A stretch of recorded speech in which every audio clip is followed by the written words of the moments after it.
আমার দেখা অনেকেই দিনের পথে আসার পর তার বিপদ আপদ আরও বেশি করে আসে, সমস্যা লেগেই থাকে। প্রশ্ন হলো, আল্লাহর পথে আসার পর বিপদ আপদ কেন বেড়ে যায়?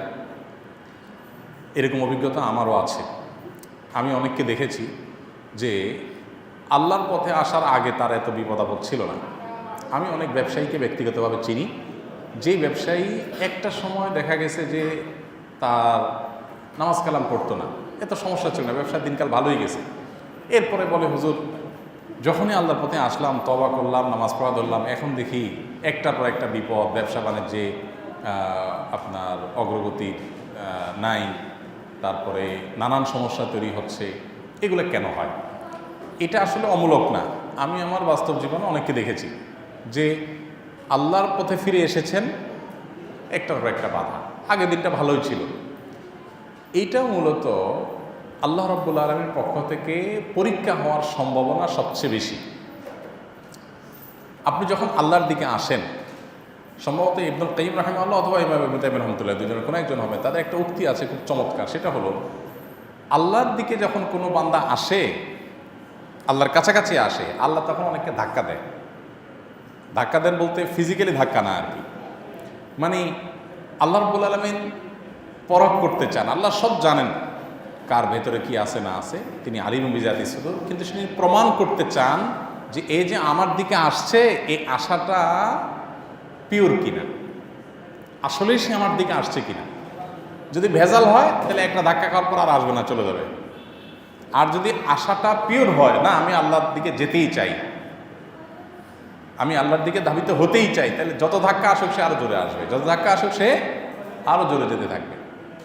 ব্যাপারটা এরকম যে ধরেন যখন আপনি সকালবেলা একটা চাদর গায়ে দিয়ে বের হয়েছেন, হঠাৎ করে বাতাস ছুটছে, ঠান্ডা বাতাস। বাতাস যখন আস্তে আস্তে বাড়তে থাকে, আমরা তখন কি করি? ওই চাদর আরো জোরে ধরি, তাই না? কেউ ধরেন কোনো নদীতে ডুবে গেছে,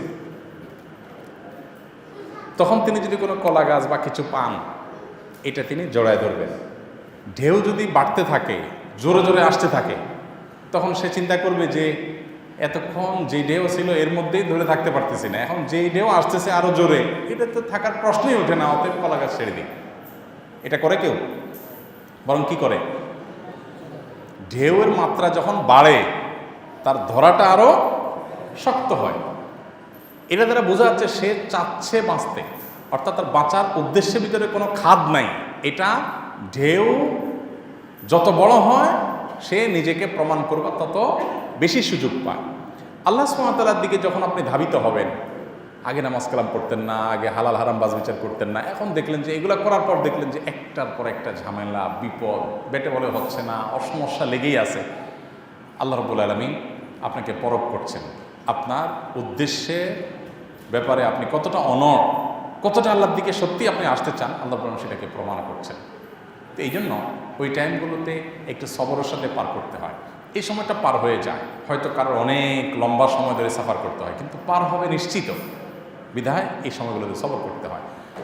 আল্লাহ নবীদের কথা যদি আপনি বলেন, তো সমস্ত নবীদেরকে দেখবেন যে নবী হওয়ার পরে তাদের জীবনে বিপদের আপনার ঘন ঘটা শুরু হয়ে গেছে, ধেয়ে ধেয়ে বিপদ আসছে। ইউনূস আলাইহিসসালাম মানে নদীতে ফেলে দেওয়া হলো, তাকে মাছের পেটে চলে যেতে হয়েছে। আইয়ুব আলাইহিসসালাম রোগে পুরো শরীর শেষ হয়ে যাওয়ার উপক্রম হয়ে গেছে।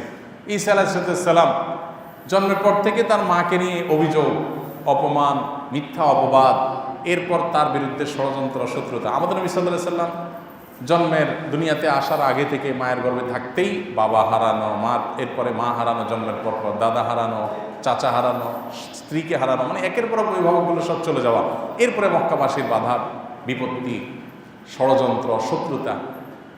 যত নবীদের জীবন দেখবেন সবগুলো এরকম। আদম আলাইহিসসালামকে দেখেন, আল্লাহ জান্নাতে দিলেন, একটু আরামায় এসেছিলেন, কিছুদিন যেতে না যেতেই ইবলিসি করে দিল বাইর করে, অশান্তি শুরু হয়ে গেল। তাহলে বোঝা গেল যে আল্লাহর দিকে আসলে সে এ ধরনের পরিস্থিতির মুখোমুখি হওয়াটা অস্বাভাবিক না, এটা আল্লাহর পক্ষ থেকে পরীক্ষা। আল্লাহ বলেছেন, ওয়ালানাবলুওয়ান্নাকুম বিশাইইম মিনাল খাউফি ওয়াল জু'i ওয়া নাকসিম মিনাল আমওয়ালি ওয়াল আনফুসি ওয়াস সামারাত। আমি পরীক্ষা করি মানুষকে বিপদ আপদ, ক্ষয়ক্ষতি, বিভিন্ন কিছু দিয়ে। এরপর ওয়াবাশশিরিস সাবিরিন, আল্লাহ বলেছেন এগুলোতে যারা টিকে থাকতে পারে এদেরকে সুসংবাদ দাও।